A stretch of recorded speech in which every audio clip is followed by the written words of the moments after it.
সূরা আল মায়েদা। বিসমিল্লাহির রহমানির রহিম।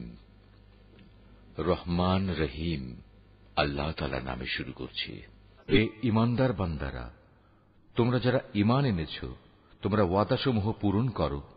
মনে রেখো, তোমাদের জন্য 4 পা বিশিষ্ট পোষা জন্তু হালাল করা হয়েছে, তবে সেসব জন্তু ছাড়া যা বিবরণ সহ একটু পরেই তোমাদের পড়ে শোনানো হচ্ছে। এহরাম বাঁধা অবস্থায় কিন্তু এসব হালাল জন্তু শিকার করা বৈধ মনে করো না। হ্যাঁ, আল্লাহ তাআলা যা চান সে আদেশই তিনি জারি করেন। হে ঈমানদার বান্দারা, তোমরা আল্লাহ তাআলার নিদর্শনসমূহের অসম্মান করো না। সম্মানিত মাসগুলোকেও যুদ্ধ বিগ্রহের জন্য কখনো হালাল বানিয়ে নিও না। আল্লাহর নামে উৎসর্গীকৃত জন্তুসমূহ ও যেসব জন্তুর গলায় উৎসর্গের চিহ্ন হিসেবে পট্টি বেঁধে দেওয়া হয়েছে, যারা আল্লাহর অনুগ্রহ ও সন্তুষ্টি অর্জনের লক্ষ্যে আল্লাহর পবিত্র কাবা ঘরের দিকে রওনা দিয়েছে, তাদের তোমরা অসম্মান করো না। তোমরা যখন এহরাম মুক্ত হবে তখন তোমরা শিকার করতে পারো। বিশেষ কোন একটি সম্প্রদায়ের বিদ্বেষ এমন বিদ্বেষ যার কারণে তারা তোমাদের আল্লাহ তাআলার পবিত্র মসজিদে আসার পথ বন্ধ করে দিয়েছিল, যেন তোমাদের কোন রকম সীমা লঙ্ঘন করতে প্ররোচিত না করে। তোমরা শুধু নেক কাজ ও তাকওয়ার ব্যাপারেই একে অপরের সহযোগিতা করো। পাপ ও বাড়াবাড়ির কাজে কখনো একে অপরের সহযোগিতা করো না। সর্বাবস্থায় আল্লাহ তাআলাকে ভয় করো, কেননা আল্লাহ তাআলা পাপের দণ্ডদানের ব্যাপারে অত্যন্ত কঠোর। মৃত জন্তু, রক্ত, শুয়োরের গোশত ও যে জন্তু আল্লাহ তাআলা ছাড়া অন্য কারো নামে জবাই কিংবা উৎসর্গ করা হয়েছে তা সবই তোমাদের উপর হারাম করা হয়েছে। শ্বাসরুদ্ধ হয়ে মরা, আঘাত খেয়ে মরা, উপর থেকে পড়ে মরা, শিঙের আঘাতে মরা, হিংস্র জন্তুর খাওয়া জন্তুও তোমাদের জন্য হারাম। তবে তোমরা তা যদি জীবিত অবস্থায় পেয়ে জবাই করে থাকো তাহলে তা হারাম নয়। পূজার বেদিতে বলি দেয়া জন্তুও হারাম। লটারি কিংবা জুয়ার তীর নিক্ষেপ করে ভাগ্য নির্ণয় করা হারাম। এর সবকটাই হচ্ছে বড় বড় গুনার কাজ। আজ কাফেররা তোমাদের দিন নির্মূল করা সম্পর্কে হতাশ হয়ে পড়েছে, সুতরাং তোমরা তাদের ভয় করো না, বরং আমাকেই ভয় করো। আজ আমি তোমাদের জন্য তোমাদের দিন পরিপূর্ণ করে দিলাম, আর তোমাদের উপর আমার প্রতিশ্রুত নিয়ামতও আমি পূর্ণ করে দিলাম। তোমাদের জন্য জীবনের ব্যবস্থা হিসেবে আমি ইসলামকেই মনোনীত করলাম। হারামের ব্যাপারে মনে রেখো, যদি কোনো ব্যক্তি ক্ষুধা তাড়নায় হারাম খেতে বাধ্য হয় কিন্তু ইচ্ছা করে সে কোনো পাপের দিকে ঝুঁকে পড়তে না চায়, তার ব্যাপারটা আলাদা। অবশ্যই আল্লাহ তাআলা ক্ষমাশীল ও পরম দয়ালু। তারা তোমার কাছ থেকে জানতে চাইবে কোন কোন জিনিস তাদের জন্য হালাল করা হয়েছে। তুমি তাদের বলো, সব ধরনের পাকসাপ বস্তুই তোমাদের জন্য হালাল করা হয়েছে, এবং সেসব শিকারী জন্তু ও পাখির ধরে আনা জন্তু ও পাখিও তোমরা খাও, যাদের তোমরা শিকার করার নিয়ম শিক্ষা দিয়েছ, যেভাবে আল্লাহ তাআলা তোমাদের শিক্ষা দিয়েছিলেন। তবে এর উপর অবশ্যই আল্লাহ তাআলার নাম নেবে। তোমরা আল্লাহ তাআলাকে ভয় করো, আল্লাহ তাআলা দ্রুত হিসাব গ্রহণকারী। আজ তোমাদের জন্য যাবতীয় পাক জিনিস হালাল করা হলো। যাদের উপর আল্লাহর কিতাব নাজিল করা হয়েছে তাদের খাবারও তোমাদের জন্য হালাল, আবার তোমাদের খাদ্যদ্রব্য তাদের জন্য হালাল। চরিত্রের সংরক্ষিত দুর্গে অবস্থানকারী মোমেন নারী ও তোমাদের আগে যাদের কিতাব দেওয়া হয়েছিল, যখন তোমরা তাদের মোহরানা আদায় করে দেবে, সেসব আহলে কিতাব সতী সাধ্বী নারীরাও তখন তোমাদের জন্য হালাল হয়ে যাবে। তোমরা থাকবে চরিত্রের রক্ষক হয়ে, কামনা চরিতার্থ করে কিংবা গোপন অভিসারী উপপত্নী বানিয়ে নয়। যে কেউই ঈমান অস্বীকার করবে তার জীবনের সব কর্মই নিষ্ফল হয়ে যাবে, এবং শেষ বিচারের দিনে সে হবে চরমভাবে ক্ষতিগ্রস্তদের একজন। হে ঈমানদার ব্যক্তিরা, তোমরা যখন নামাজের জন্য দাঁড়াবে, তোমরা তোমাদের পুরো মুখমণ্ডল ও কনুই পর্যন্ত তোমাদের হাত দুটো ধুয়ে নেবে। অতঃপর তোমাদের মাথা মাসেহ করবে এবং পা দুটো গোড়ালি পর্যন্ত ধুয়ে নেবে। কখনো যদি এমন বেশি নাপাক হয়ে যাও যাতে গোসল করা ফরজ হয়ে যায়, তাহলে গোসল করে ভালোভাবে পবিত্র হয়ে নেবে।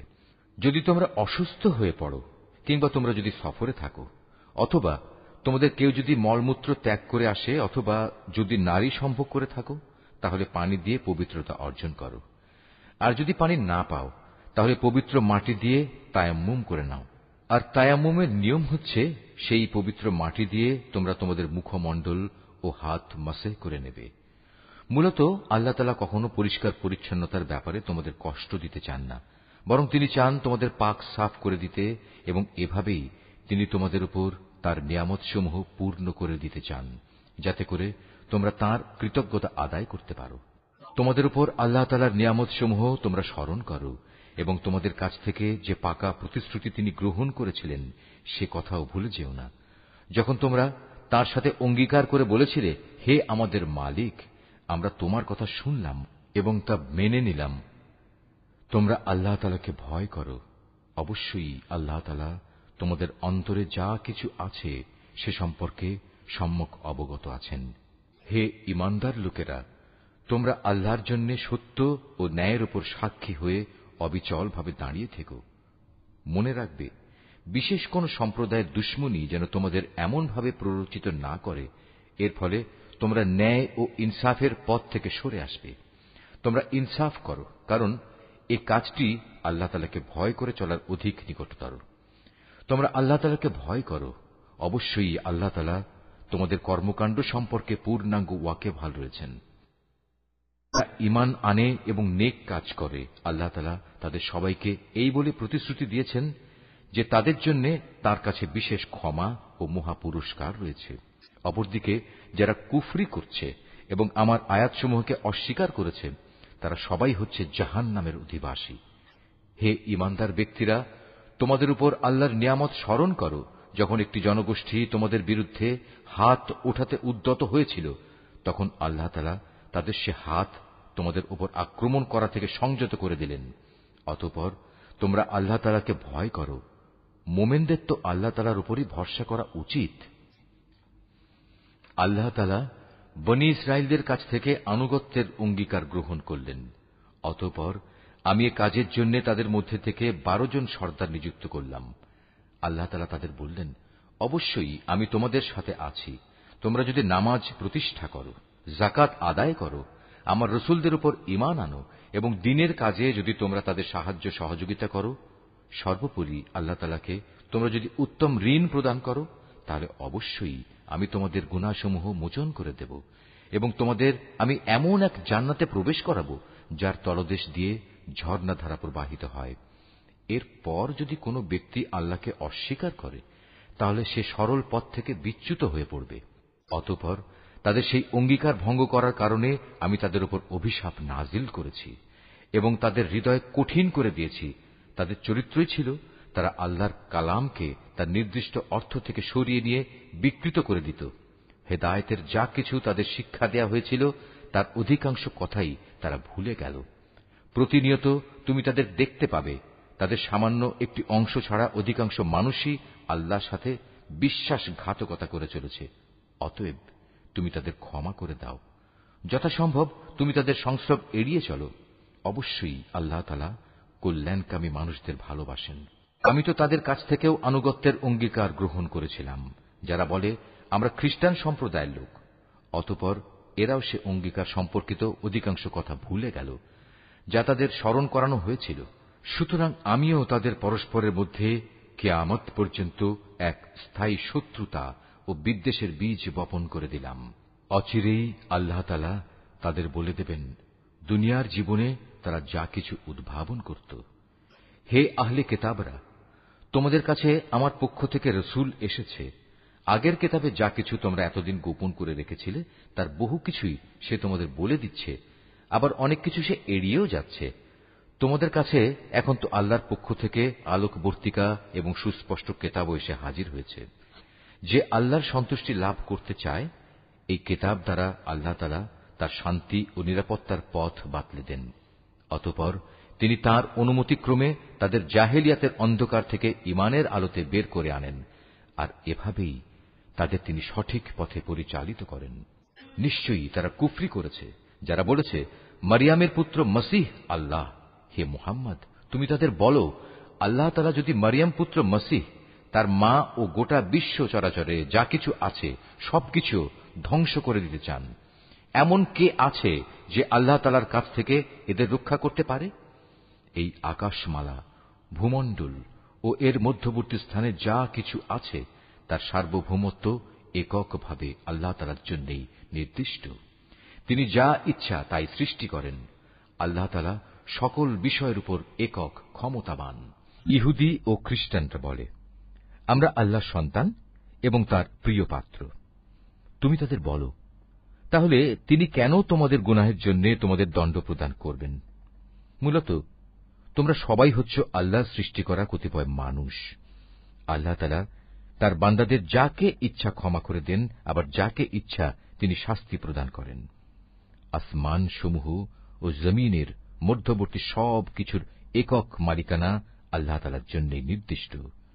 সব কিছুকে তাঁর দিকেই ফিরে যেতে হবে। হে আহলে কিতাবরা, রসুলদের আগমন ধারার উপরেই আমার পক্ষ থেকে তোমাদের কাছে একজন রসুল এসেছে। সে তোমাদের জন্য আমার কথাগুলো সুস্পষ্টভাবে বর্ণনা করছে, যাতে করে তোমরা বিচারের কাঠগড়ায় দাঁড়িয়ে একথা বলতে না পারো যে, কই আমাদের কাছে জান্নাতের সুসংবাদ বহনকারী ও জাহান্নামের সতর্ককারী হিসেবে কেউ তো আগমন করেনি। আজ সত্যি সত্যি তোমাদের কাছে সুসংবাদবাহী ও সতর্ককারী একজন রসুল এসে গেছে। বস্তুত আল্লাহ তাআলা সর্ববিষয়ে শক্তিমান। স্মরণ করো, যখন মুসা তার জাতিকে বলেছিল, হে আমার সম্প্রদায়ের লোকেরা, আল্লাহ তাআলা তোমাদের উপর যে নিয়ামত নাজিল করেছেন তা তোমরা স্মরণ করো। যখন তিনি তোমাদের মাঝে বহু নবী পয়দা করেছেন, তিনি তোমাদের এ জমিনের শাসনকর্তা বানিয়েছেন। এছাড়াও তিনি তোমাদের এমন সব নিয়ামত দান করেছেন যা এ বিশ্ব জগতে এর আগে তিনি আর কাউকে দান করেননি। হে আমার জাতি, আল্লাহ তাআলা তোমাদের জন্য যে পবিত্র ভূখণ্ড লিখে রেখেছেন, তোমরা তাতে প্রবেশ করো এবং এ অগ্রাভিযানে কখনো পশ্চাদাপসরণ করো না। তারপরেও তোমরা যদি ফিরে আসো তাহলে ভীষণ ক্ষতিগ্রস্ত হবে। তারা বলল, হে মূসা, আমরা কিভাবে সেই জনপদে প্রবেশ করব? সেখানে তো এক দুর্দণ্ড প্রতাপশালী সম্প্রদায় রয়েছে। তারা সেখান থেকে বেরিয়ে না এলে আমরা কিছুতেই সেখানে প্রবেশ করব না। তারা সেখান থেকে বেরিয়ে এলে আমরা অবশ্যই প্রবেশ করব। যারা আল্লাহ তাআলাকে ভয় করছিল তাদের এমন দুজন লোক, যাদের উপর আল্লাহ তাআলা অনুগ্রহ করেছিলেন, এগিয়ে এসে বলল, তোমরা সদর দরজা দিয়েই তাদের জনপদে প্রবেশ করো, আর একবার সেখানে প্রবেশ করলেই তোমরা বিজয়ী হবে। তোমরা যদি সত্যিকার অর্থে মোমেন হও তাহলে আল্লাহর উপরই ভরসা করো। তারা আরো বলল, হে মূসা, সেই শক্তিশালী লোকেরা যতক্ষণ পর্যন্ত সেখানে থাকবে ততক্ষণ আমরা কোনো অবস্থায় সেখানে প্রবেশ করব না। তুমি বরং যাও, তুমিও তোমার মালিক উভয়ে মিলে যুদ্ধ করো, আমরা এখানে বসে রইলাম। তাদের কথা শুনে মূসা বলল, হে আমার মালিক, তুমি তো জানো আমার নিজের এবং আমার ভাই ছাড়া আর কারো ওপর আমার আধিপত্য চলে না। অতএব আমাদের মাঝে ও এই নাফরমান লোকদের মাঝে তুমি মীমাংসা করে দাও। আল্লাহ তাআলা বললেন, হ্যাঁ, তাই হবে। আগামী 40 বছর পর্যন্ত সে জনপদ তাদের জন্য নিষিদ্ধ করে দেয়া হল। এ সময়ে তারা উদ্ভ্রান্ত হয়ে পৃথিবীতে এদিক সেদিক ঘুরে বেড়াবে। সুতরাং তুমি এই নাফরমান লোকদের উপর কখনো দুঃখ করো না। হে মুহাম্মদ, তুমি এদের কাছে আদমের 2 পুত্রের গল্পটি যথাযথভাবে শুনিয়ে দাও। গল্পটি ছিল, যখন তারা দুজনই আল্লাহর নামে কোরবানি পেশ করল, তখন তাদের মধ্যে একজনের কাছ থেকে কোরবানি কবুল করা হল, আরেকজনের কাছ থেকে তা কবুল করা হল না। যার কোরবানি কবুল করা হয়নি সে বলল, আমি অবশ্যই তোমাকে হত্যা করব। যার কোরবানি কবুল করা হল সে বলল, আল্লাহ তাআলা তো শুধু পরহেজগার লোকদের কাছ থেকে কোরবানি কবুল করেন। হিংসার বশবর্তী হয়ে তুমি যদি আজ আমাকে হত্যা করার জন্য আমার দিকে তোমার হাত বাড়াও, তাহলে আমি কিন্তু তোমাকে হত্যা করার জন্য তোমার প্রতি আমার হাত বাড়িয়ে দেব না। কেননা আমি সৃষ্টিকুলের মালিককে ভয় করি। আমি বরং চাইব তুমি আমার গুনাহ ও তোমার গুনাহের বোঝা একাই তোমার মাথার উপর উঠিয়ে নাও এবং এভাবেই তুমি জাহান্নামের অধিবাসী হয়ে পড়ো। মূলত এ হচ্ছে জালেমদের যথার্থ কর্মফল। শেষ পর্যন্ত তার কুপ্রবৃত্তি তাকে নিজ ভাইয়ের হত্যার কাজে উস্কানি দিল। অতঃপর সে তাকে খুন করেই ফেলল এবং এ কাজের ফলে সে ক্ষতিগ্রস্তদের অন্তর্ভুক্ত হয়ে গেল। অতঃপর আল্লাহ তাআলা সেখানে একটি কাক পাঠালেন। কাকটি হত্যাকারীর সামনে এসে মাটি খুঁড়তে লাগল। উদ্দেশ্য তাকে দেখানো কিভাবে সে তার ভাইয়ের লাশ লুকিয়ে রাখবে। এটা দেখে সে নিজে নিজে বলতে লাগল, হায়, আমি তো এই কাকটির চাইতেও অক্ষম হয়ে পড়েছি। আমি তো আমার ভাইয়ের লাশটাও গোপন করতে পারলাম না। অতঃপর সে সত্যি সত্যিই নিজের কৃতকর্মের জন্য অনুতপ্ত হল।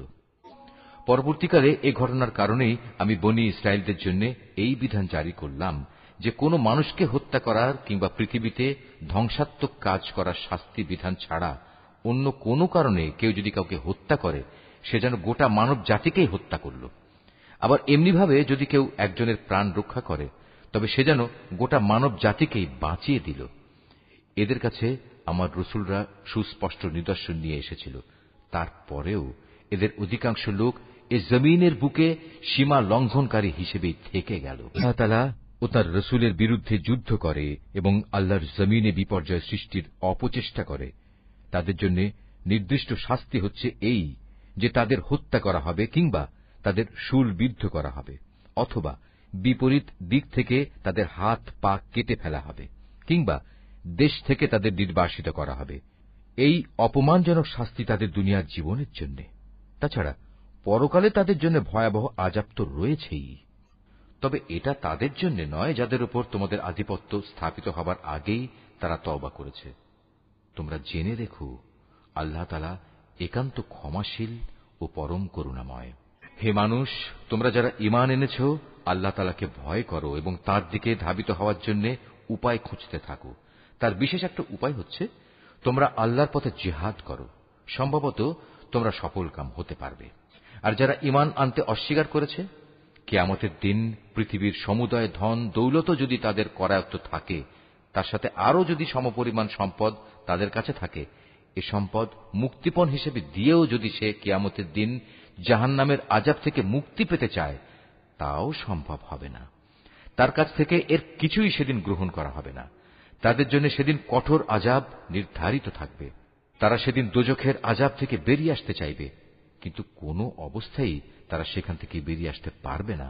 তাদের জন্য স্থায়ী আযাব নির্দিষ্ট হয়ে আছে। পুরুষ ও নারী এদের যে কেউই চুরি করবে, তাদের হাত দুটো কেটে ফেল। এটা তাদেরই কর্মফল এবং আল্লাহর পক্ষ থেকে নির্ধারিত দণ্ড। আল্লাহ তাআলা মহা শক্তিশালী ও প্রবল প্রজ্ঞাময়। হ্যাঁ, যে ব্যক্তি এ জঘন্য জুলুম করার পর আল্লাহ তাআলার কাছে তওবা করবে এবং নিজের সংশোধন করে নেবে, অবশ্যই আল্লাহ তাআলা তার তওবা কবুল করবেন। আল্লাহ তাআলা নিঃসন্দেহে বড় ক্ষমাশীল ও দয়াময়। তুমি কি একথা জানো না, এই আকাশমণ্ডলী ও জমিনের একক সার্বভৌমত্ব একমাত্র আল্লাহ তাআলার জন্য? তিনি যাকে ইচ্ছা তাকে শাস্তি দেন, আবার যাকে ইচ্ছা তাকে তিনি মাফ করে দেন। কেননা সবকিছুর উপর তিনিই হচ্ছেন একক ক্ষমতাবান। রাসূল, যারা দ্রুত গতিতে কুফরির পথে ধাবিত হচ্ছে, তারা যেন তোমাকে দুঃখ না দেয়। এরা সে দলের লোক যারা মুখে মুখে বলে আমরা ঈমান এনেছি, কিন্তু সত্যিকার অর্থে তাদের অন্তর কখনো ঈমান আনেনি। আর তাদের ব্যাপারেও নয় যারা ইহুদি, তারা মিথ্যা কথা শোনার জন্য সদা কান খাড়া করে রাখে এবং তাদের বন্ধু সম্প্রদায়ের যেসব লোক কখনো তোমার কাছে আসেনি, এরা সেই অপর সম্প্রদায়টির জন্যই নিজেদের কান খাড়া করে রাখে। আল্লাহর কিতাবের কথাগুলো আপন জায়গায় বিন্যস্ত থাকার পরেও এরা তা বিকৃত করে বেড়ায় এবং অন্যদের কাছে এরা বলে, হ্যাঁ, যদি এ ধরনের কোনো বিধান তোমাদের দেওয়া হয় তাহলে তোমরা তা গ্রহণ করো, আর সে ধরনের কিছু না দেয়া হলে তোমরা তা থেকে সতর্ক থেকো। আসলে আল্লাহ তাআলা যার পথচ্যুতি চান, তাকে আল্লাহর পাকড়াও থেকে বাঁচানোর জন্য তুমি তো কিছুই করতে পারো না। এরাই হচ্ছে সেসব হতভাগ্য লোক। আল্লাহ তাআলা কখনো যাদের অন্তরগুলোকে পাক সাফ করার ইরাদা পোষণ করেন না, তাদের জন্য পৃথিবীতে যেমনি রয়েছে অপমান ও লাঞ্ছনা, পরকালেও তেমনি তাদের জন্য অপেক্ষা করছে ভয়াবহ আযাব। ইহুদিদের চরিত্র হচ্ছে, এরা যেমন মিথ্যা কথা শুনতে অভ্যস্ত, তেমনি এরা হারাম মাল খেতেও ওস্তাদ। অতএব এরা যদি কখনো কোনো বিচার নিয়ে তোমার কাছে আসে, তাহলে তুমি চাইলে তাদের বিচার করতে পারো কিংবা তাদের উপেক্ষা করো। যদি তুমি তাদের ফিরিয়ে দাও, তাহলে নিশ্চিত থাকো এরা তোমার কোনোই অনিষ্ট করতে পারবে না। তবে যদি তুমি তাদের বিচার ফয়সালা করতে চাও, তাহলে অবশ্যই ন্যায় বিচার করবে। নিঃসন্দেহে আল্লাহ তাআলা ন্যায় বিচারকদের ভালোবাসেন। এসব লোক কিভাবে তোমার কাছে বিচারের ভার নিয়ে হাজির হবে, যখন তাদের নিজেদের কাছেই আল্লাহর পাঠানো তাওরাত মজুদ রয়েছে? তাতেও তো বিচার আচার সংক্রান্ত আল্লাহর বিধান আছে। তুমি যা কিছুই করো না কেন, একটু পরেই তারা তোমার কাছ থেকে মুখ ফিরিয়ে নেবে। এরা আসলে ঈমানদারই নয়। নিঃসন্দেহে আমি মূসার কাছে তাওরাত নাজিল করেছি, তাতে তাদের জন্য পথ নির্দেশ ও আলোকবর্তিকা বর্তমান ছিল। আমার নবীরা যারা আমার বিধানেরই অনুবর্তন করত, ইহুদি জাতিকে এ হেদায়েত মোতাবেকই আইন কানুন প্রদান করত, নবীদের পর তাদের জ্ঞান সাধক ও ধর্মীয় পণ্ডিতরাও এ অনুযায়ী বিচার ফয়সালা করত। কেননা নবীর পর আল্লাহর কিতাব সংরক্ষণ করার দায়িত্ব এদেরই দেয়া হয়েছিল। তারা নিজেরাও ছিল এর প্রত্যক্ষ সাক্ষী। সুতরাং তোমরা মানুষদের ভয় না করে একান্তভাবে আমাকেই ভয় করো, আর আমার আয়াতসমূহ সামান্য মূল্যে বিক্রি করে দিও না। যারা আল্লাহর নাজিল করা আইন অনুযায়ী বিচার ফয়সালা করে না, তারাই হচ্ছে কাফের। তাওরাতে আমি তাদের জন্য বিধান নাজিল করেছিলাম যে তাদের জানের বদলে জান, চোখের বদলে চোখ, নাকের বদলে নাক, কানের বদলে কান, দাঁতের বদলে দাঁত। শাস্তি প্রয়োগের সময় এই শারীরিক জখমটাই কিন্তু আসল দণ্ড বলে বিবেচিত হয়। অবশ্য বাদীপক্ষের কেউ যদি এই দণ্ড মাফ করে দিতে চায়, তাহলে তা তার নিজের গুনাহখাতার জন্য কাফফারা হিসেবে গণ্য হবে। আর যারাই আল্লাহ নাজিল করা বিধান অনুযায়ী বিচার ফয়সালা করবে না, তারা হচ্ছে জালেম। এ ক্রমধারায় অতঃপর আমি মরিয়ম পুত্র ঈসাকে পাঠিয়েছি। সে সময় আগে থেকে তাওরাতে যা কিছু অবশিষ্ট ছিল, সে ছিল তার সত্যতা স্বীকারকারী, আর আমি তাকে ইনজিল দান করেছি, তাতে ছিল হেদায়েত ও নূর। তখন তাওরাতে যা কিছু তার কাছে বর্তমান ছিল, ইনজিল কিতাব তার সত্যতা স্বীকার করেছে। তদুপরি তাতে আল্লাহভীরু লোকদের জন্য পথ নির্দেশ ও উপদেশ মজুদ ছিল। ইনজিলের অনুসারীদের উচিত এর ভেতর আল্লাহ তাআলা যা কিছু নাজিল করেছেন তার ভিত্তিতে বিচার ফয়সালা করা। কেননা যারাই আল্লাহর নাজিল করা আইনের ভিত্তিতে বিচার করবে না, তারাই ফাসেক। হে মুহাম্মদ, আমি তোমার প্রতি সত্য দ্বীন সহ এ কিতাব নাজিল করেছি। আগের কিতাবসমূহের যা কিছু অবিকৃত অবস্থায় তার সামনে মজুদ রয়েছে, এ কিতাব তার সত্যতা স্বীকার করে। শুধু তাই নয়, এ কিতাব সেসব বিধানের হেফাজতকারীও বটে। সুতরাং আল্লাহ তাআলা যেসব বিধি বিধান নাজিল করেছেন তার ভিত্তিতেই তুমি বিচার ফয়সালা করো। আর এ বিচারের সময় তোমার নিজের কাছে যা সত্য দ্বীন এসেছে তার থেকে সরে গিয়ে তাদের খেয়াল খুশির অনুসরণ করো না। আমি তোমাদের প্রতিটি সম্প্রদায়ের জন্য শরীয়ত ও কর্মপন্থা নির্ধারণ করে দিয়েছি। আল্লাহ তাআলা চাইলে তোমাদের সবাইকে একই উম্মত বানিয়ে দিতে পারতেন, বরং তিনি তোমাদের যা দিয়েছেন তার ভিত্তিতে তোমাদের যাচাই বাছাই করে নিতে চেয়েছেন। অতএব ভালো কাজে তোমরা সবাই প্রতিযোগিতা করো, কেননা আল্লাহ তাআলার দিকেই হবে তোমাদের সকলের প্রত্যাবর্তন স্থল। এখানে তোমরা যেসব বিষয় নিয়ে মতভেদ করতে, অতঃপর তিনি অবশ্যই তা তোমাদের স্পষ্ট করে বলে দেবেন। অতএব হে মুহাম্মদ, তোমার উপর আল্লাহ তাআলা যে আইন কানুন নাজিল করেছেন, তুমি তারই ভিত্তিতে এদের মাঝে বিচার ফয়সালা করো, এবং কখনো তাদের খেয়াল খুশির অনুসরণ করো না, এবং তাদের ষড়যন্ত্র থেকে সতর্ক থেকো। যা কিছু আল্লাহ তাআলা তোমার উপর নাজিল করেছেন তার কোন কোন বিষয়ে যেন তারা কখনো তোমাকে ফিতনায় না ফেলতে পারে। অতঃপর তোমার ফয়সালায় যদি এরা মুখ ফিরিয়ে নেয়, তাহলে জেনে রেখো আল্লাহ তাআলা তাদের নিজেদেরই কোনো গুনাহের জন্য তাদের কোন রকম মুসিবতে ফেলতে চান। কেননা মানুষের মাঝে অধিকাংশই হচ্ছে অবাধ্য। তবে কি তারা পুনরায় জাহেলিয়াতের বিচার ব্যবস্থা তালাশ করছে? অথচ যারা আল্লাহতে বিশ্বাস করে তাদের কাছে আল্লাহ তাআলার চাইতে উত্তম বিচারক আর কে হতে পারে? হে ঈমানদার লোকেরা, তোমরা কখনো ইহুদি খ্রিস্টানদের নিজেদের বন্ধু হিসেবে গ্রহণ করো না, কেননা এরা নিজেরা সবসময়ই একে অপরের বন্ধু। তোমাদের মধ্যে কেউ যদি কখনো এদের কাউকে বন্ধু বানিয়ে নেয়, তাহলে সে তাদেরই দলভুক্ত হয়ে যাবে। আর আল্লাহ তাআলা কখনো জালেম সম্প্রদায়কে হেদায়েত দান করেন না। অতঃপর যাদের অন্তরে মুনাফিকির ব্যাধি রয়েছে, তাদের তুমি দেখবে তারা বিশেষ তৎপরতার সাথে এই বলে তাদের সাথে মিলিত হচ্ছে যে আমাদের আশঙ্কা হচ্ছে কোনো বিপর্যয় এসে আমাদের উপর আপতিত হবে। পরে হয়তো আল্লাহ তাআলা তোমাদের কাছে বিজয় নিয়ে আসবেন, কিংবা তার কাছ থেকে অন্য কিছু অনুগ্রহ তিনি দান করবেন। তখন তা দেখে এ লোকেরা নিজেদের মনের ভেতর যে কপটতা লুকিয়ে রেখেছিল তার জন্য ভীষণ অনুতপ্ত হবে। তখন ঈমানদার লোকেরা বলবে, এরাই কি ছিল সেসব মানুষ যারা আল্লাহ তাআলার নামে বড় বড় শপথ করত যে তারা অবশ্যই তোমাদের সঙ্গে আছে? এই আচরণের ফলে তাদের কার্যকলাপই বিনষ্ট হয়ে গেল। ফলে তারা ভীষণভাবে ক্ষতিগ্রস্ত হয়ে পড়ল। হে মানুষ, তোমরা যারা আল্লাহর উপর ঈমান এনেছ, তোমাদের মধ্যে কোন লোক যদি নিজের দিন ইসলাম থেকে মোরতাদ হয়ে ফিরে আসে তাতে আল্লাহ তাআলার কোনো ক্ষতি নেই। তবে আল্লাহ তাআলা অচিরেই এমন এক সম্প্রদায়ের উত্থান ঘটাবেন যাদের তিনি ভালোবাসবেন, তারাও তাকে ভালোবাসবে। তারা হবে মুমিনদের প্রতি কোমল ও কাফেরদের প্রতি কঠোর। তারা আল্লাহর পথে সংগ্রাম করবে, কোন নিন্দুকের নিন্দার পরোয়া তারা করবে না। মূলত এ হচ্ছে আল্লাহর একটি অনুগ্রহ, যাকে চান তাকেই তিনি তা দান করেন। আল্লাহ তাআলা প্রাচুর্যময় ও প্রজ্ঞার আধার।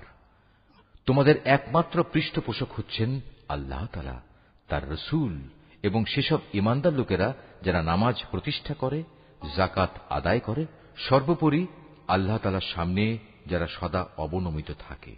আর যে ব্যক্তি আল্লাহ তাআলা, তার রাসূল ও ঈমানদারদের নিজের বন্ধুরূপে গ্রহণ করবে, তারা যেন জেনে রাখে কেবলমাত্র আল্লাহ তাআলার দলটিই বিজয়ী হবে।